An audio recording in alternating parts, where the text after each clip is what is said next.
U.S. President Donald Trump will announce his pick this Saturday to replace the late Supreme Court Justice Ruth Bader Ginsburg.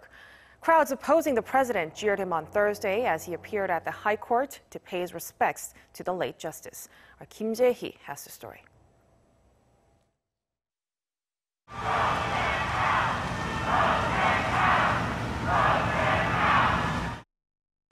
President Trump was met with boos and chants as he stood in silence at the U.S. Supreme Court to honor the late Justice Ruth Bader Ginsburg. Her body was lying repose at the High Court for the second day on Thursday.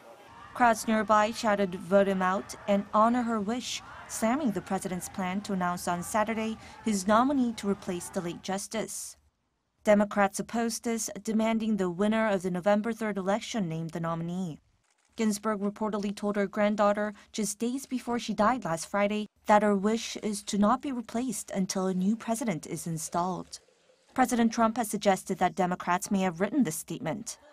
Trump's push for a new justice before the election is stirring up controversy, especially as he refused on Wednesday to commit to a peaceful transfer of power should he lose to Joe Biden, citing his concerns over mail-in voting.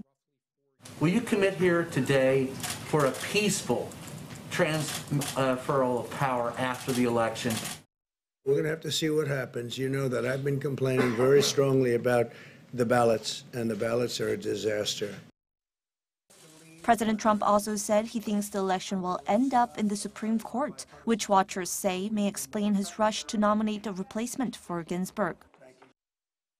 I think it's very important. I think this will end up in the Supreme Court, and I think it's very important that we have 9 justices. On Thursday, the White House sought to clarify President Trump's remarks. The president will accept the results of a free and fair election. But the press secretary said President Trump wants to get rid of mass mail-in voting, which he insists will lead to enormous election fraud. Kim Jae-hee, Arirang News.